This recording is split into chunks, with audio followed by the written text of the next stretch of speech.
It is the spring of the year 65.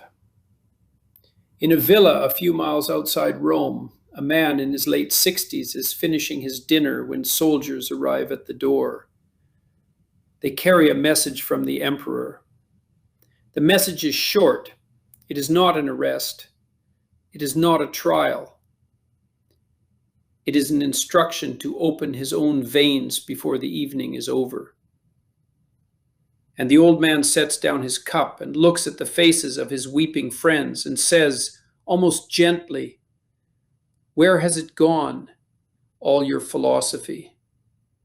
Where is the resolve against misfortune we have been studying for years?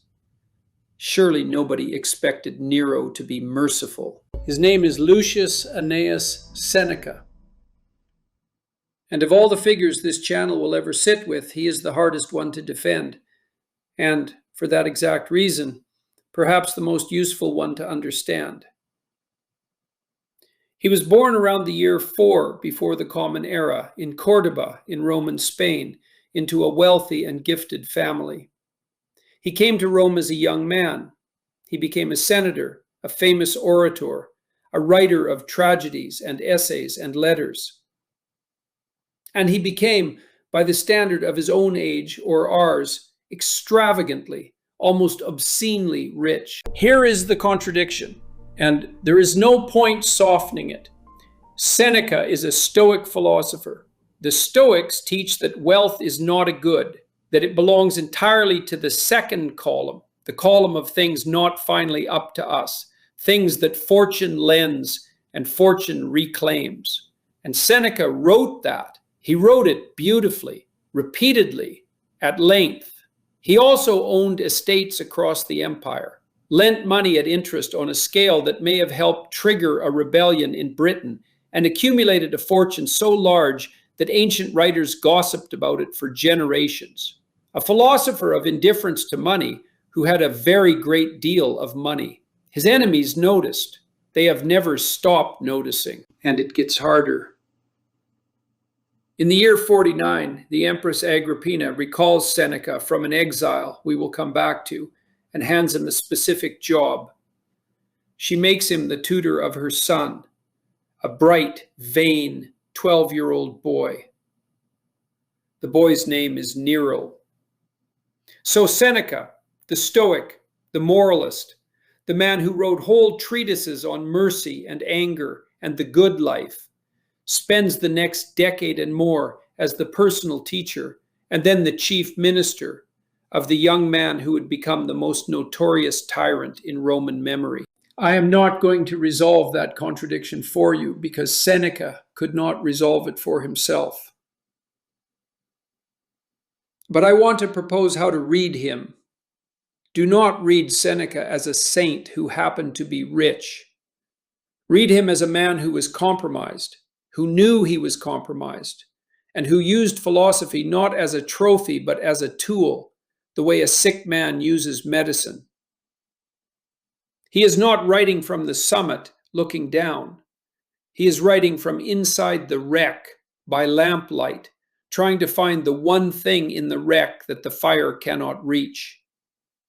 And the thing he kept reaching for, his whole life, in essay after essay, was the same thing: how to die well.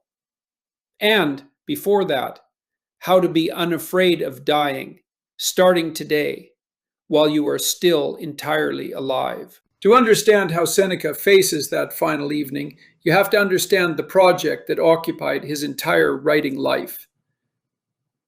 And the clearest statement of it is a short, ferocious essay he wrote, probably in his 50s, called On the Shortness of Life.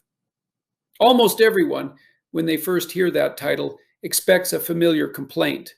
Life is so brief. The years run away. We get so little time. And Seneca opens the essay by telling you flatly that this complaint is a lie. It is not that we have a short time to live, he writes, but that we waste a lot of it. Life is long enough, and a sufficiently generous amount has been given to us for the highest achievements, if it were all well invested. Sit with the brutality of that. He is not consoling you about death. He is accusing you about life.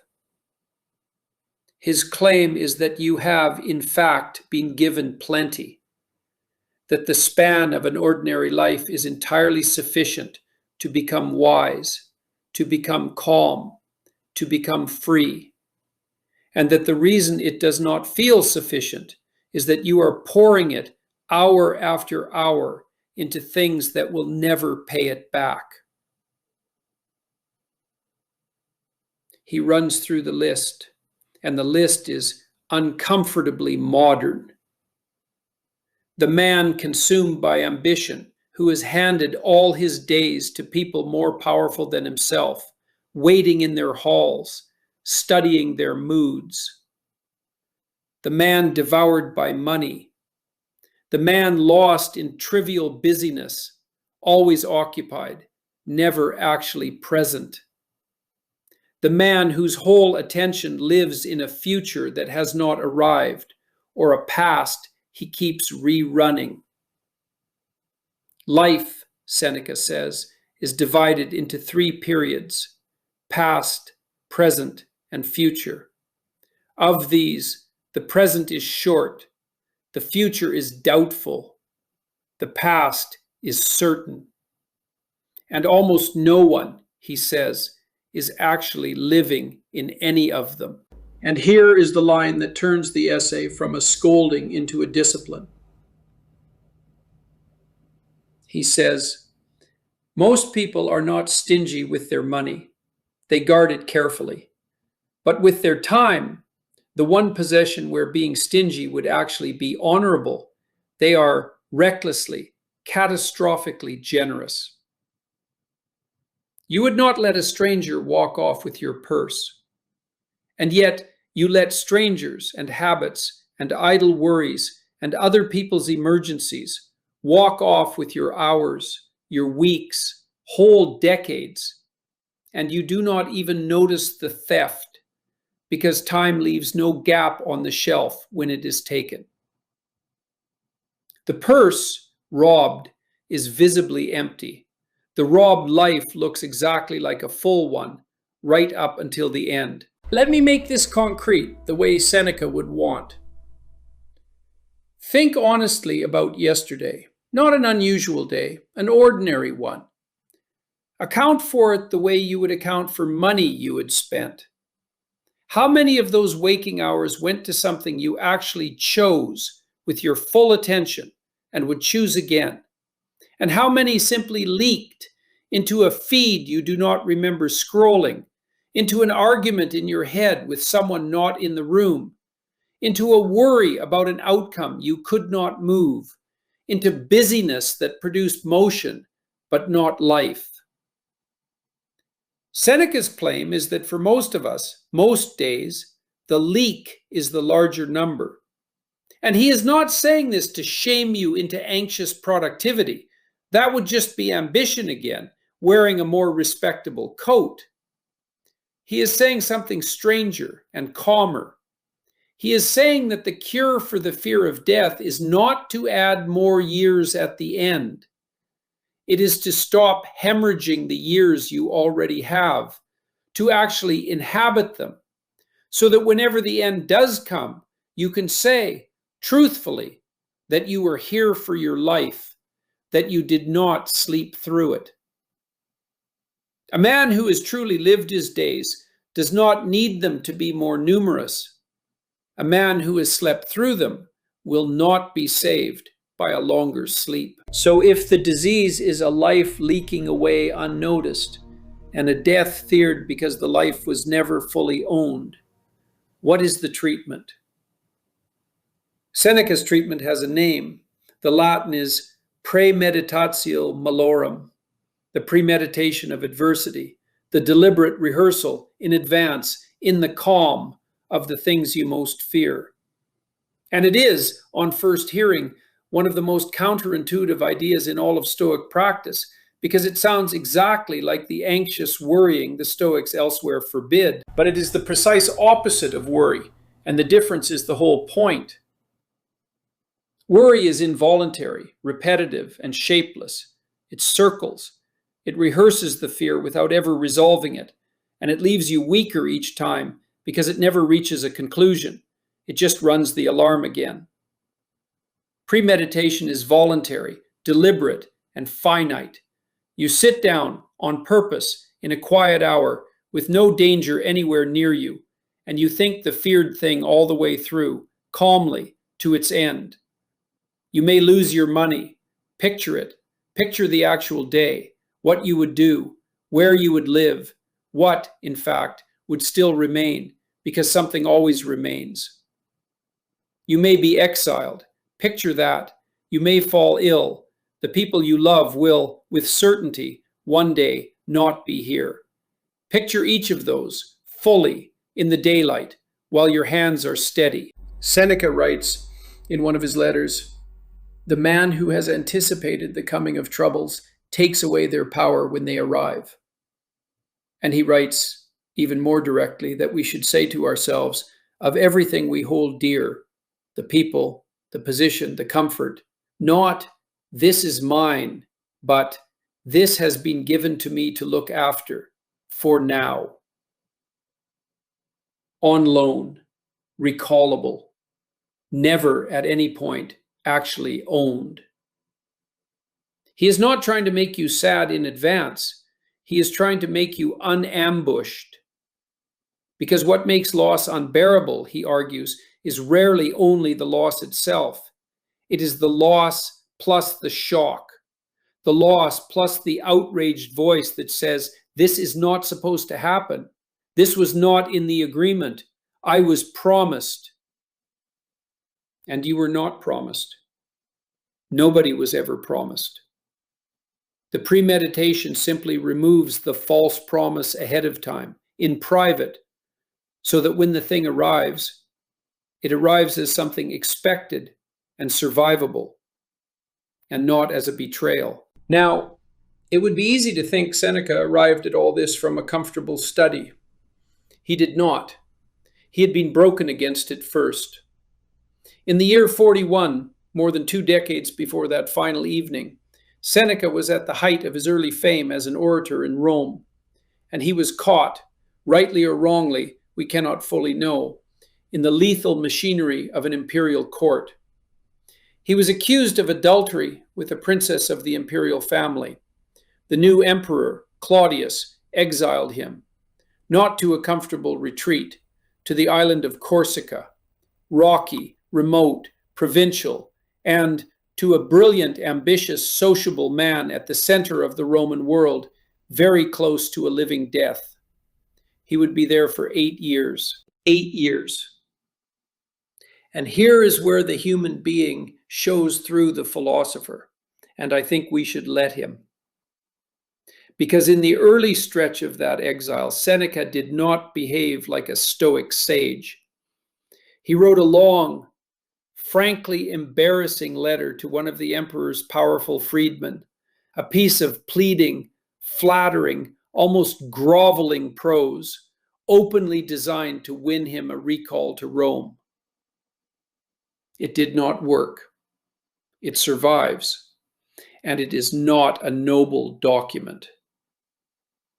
The man who would later write magnificently that exile is merely a change of place and that the wise man carries everything that matters within him, that same man, early in his own exile, wept and flattered and begged to come home. I am telling you this on purpose, because the temptation with every figure on this channel is to file them as a finished statue, serene, complete, always already wise. And it is a lie. And it is a lie that makes the philosophy useless to you, because you are not a finished statue either. Seneca is valuable precisely because we can watch him learn. We can watch him fail the test badly. And then, over the slow years on that rock, we can watch him do the harder thing. Somewhere in those 8 years, the begging stops. And in its place, he writes a consolation to his own mother, Helvia, who was grieving his absence. and it is a different man writing. He tells her not to grieve for him as for someone destroyed. He tells her that a change of place takes nothing real from him, that the same sky is overhead, that the mind he was given travels with him, that his studies and his character were never things Corsica could confiscate. He had begged the second column for a rescue. The rescue did not come. And so, slowly, on the rock, he did the only other thing there was to do. He went and found the first column, and he built his life there instead. So we come back to the villa and the spring evening and the soldiers in the doorway. By the year 65, Seneca is an old man. Years earlier, he had finally withdrawn from Nero's court. The emperor by then had murdered his own mother, Agrippina, the very woman who had once installed Seneca as her son's tutor. Seneca had tried, more than once, to retire fully, to give back his vast wealth, to simply step out of the blast radius. Nero had not quite let him go. And now, a conspiracy against the emperor has been uncovered, the conspiracy of Piso, and in the paranoid bloodletting that follows, Seneca's name is spoken. Whether he was genuinely part of the plot, the ancient sources cannot agree, and we never will. It did not matter. Nero wanted him gone. And so the soldiers came to the door with the order. Now here is why this scene survives, and why it is being told and retold for 2,000 years. Because Seneca had spent his entire adult life writing about this exact moment. He had written again and again that the wise man does not fear death because he has been practicing for it the whole time. That, in his own words, the whole of philosophy is, in a sense, nothing but a long preparation for dying well. He had written that a life is not made good by being long, but by being complete. He had written that the door is always open, that no tyrant can truly trap a free man because the exit from life can never be barred. He had written all of it in the calm. And now the test had walked through his door in the evening, wearing armor. And the historian Tacitus, no friend of Seneca's, a man with a cool and skeptical eye, tells us what the old man did. He did not panic. He did not beg, as he once had on Corsica. He turned first to his weeping friends and gave them, in effect, one last lesson. Asked them where their philosophy had gone. Reminded them that Nero's cruelty was no surprise to anyone who had watched him, that the only thing left to do now was to do this part well. He embraced his wife, Paulina, and then, because age and a frugal diet had thinned his blood, the dying did not come quickly or kindly. Tacitus records it without flinching. The opened veins ran slowly.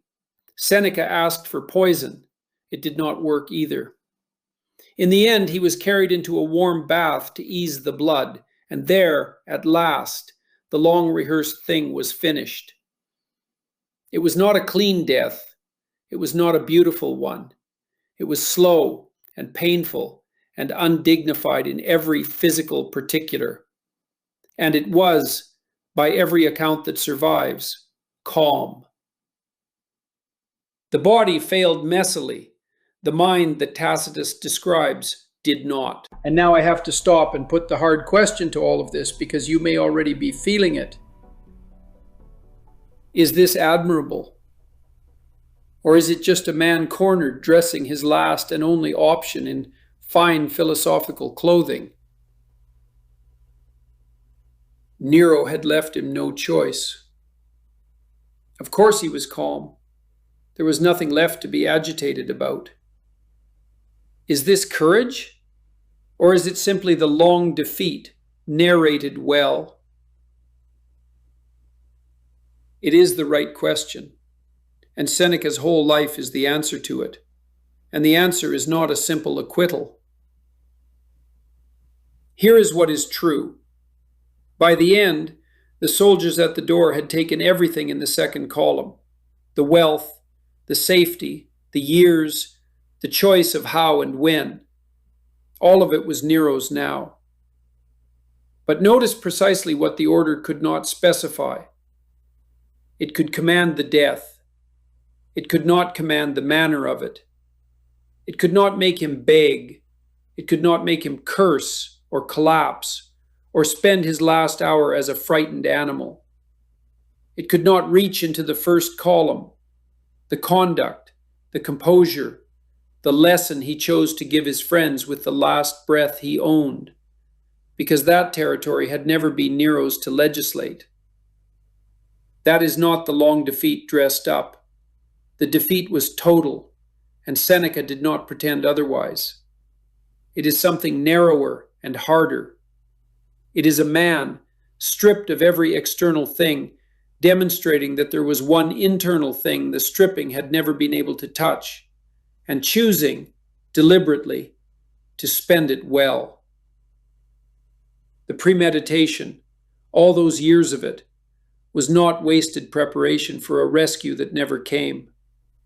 It was preparation for exactly this. And when exactly this arrived, it found him ready. So how does a person actually use this without an emperor at the door?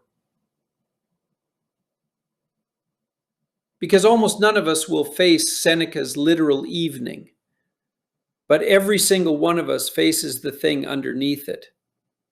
The slow disappearance of an unrepeatable life, hour by ordinary hour, while we are not paying attention. And Seneca's practice for that is concrete, and it is small, and you can begin it today. He says in his letters to his young friend Lucilius, "Hold each day when it ends as if it were the whole of a life in miniature." At the close of the day, take an account of it. Did you live it or only spend it? Were you present in it or absent? And then, this is the part that changes everything. He says, go to sleep content, having taken your full portion of that day. In the same spirit, a man should one day be content to take his full portion of his life. He writes, "Let us go to our sleep with joy and gladness. Let us say, I have lived. The course which fortune set for me is finished." And then he says, if a tomorrow is granted, receive it gladly as a clear gift, something extra, something you were not owed. Notice what that does. It turns every single morning into a small resurrection, and every night into a small, rehearsed, painless death. You die a little, gently, on purpose, every evening. You let the day be complete. You stop reaching after it. And so the great death, when it eventually comes, is not a stranger crashing through the door. It is the last instance of something you have done, calmly, 10,000 times before. The premeditation of adversity, brought all the way down to a daily, livable scale. You are not asked to dwell morbidly on the end. You are asked, far more simply, to actually finish each day. To be willing to set it down when it is over, complete, not clutched at. And there is one more reframing of his that I find I cannot put down. We are afraid, Seneca says, of the future, of all the death that is supposedly still ahead of us, waiting. But look more closely, he says, at the past.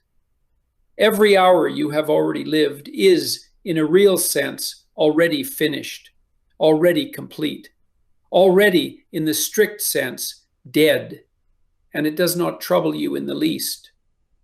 You do not lie awake mourning your lost childhood or grieving last Tuesday. Those hours are gone as completely as anything will ever be gone, and you are perfectly at peace with them. So the death you fear is not some uniquely terrible event in the distance. It is simply the same thing, the completion of a stretch of time that you have already lived through peacefully countless times. You have been doing this your whole life. Every finished day was a small portion of it. You already know how. You have simply never been told that you knew. It would be dishonest to end without naming the danger in all of this. Because Seneca, taken carelessly, can be turned into something hollow. His detachment can be misread as coldness, as a permission slip to care about nothing, to keep everyone at arm's length, to call your numbness wisdom. And his calm about death can be misread far more dangerously as a casualness about it, even an invitation toward it. Neither is what he taught, and the difference is worth stating plainly. Seneca does not teach you to stop loving your life. He teaches very nearly the opposite. The whole engine of On the Shortness of Life is a man almost shouting at you to value your days more, not less, to stop squandering the most precious thing you will ever hold. The premeditation of loss is not there to make the people in your life matter less to you. It is there so that you will hold them as what they actually are, on loan, irreplaceable, here, now, and therefore love them with more attention while they are in front of you, not less. And his calm in the face of death was never an eagerness for it. It was the calm of a man who had so fully inhabited his life that he no longer needed to claw after more of it. The point was never to want life less. It was to want it cleanly, to hold it with an open hand, fully and gratefully, for exactly as long as it is yours. And then, when the hand is finally asked to open all the way, to be the kind of person who can let it. You hold the day with everything you have, and when the day is over, you let the day be over. That is the entire teaching. Everything else is commentary. Seneca died in his villa outside Rome in the spring of the year 65, by the order of a former pupil he had spent 13 years trying and failing to make good. Within a few years, Nero himself was dead, abandoned and hunted by his own hand in a far less composed scene than the one he had forced upon his old tutor. What survives of Seneca is not his fortune, that scattered almost at once.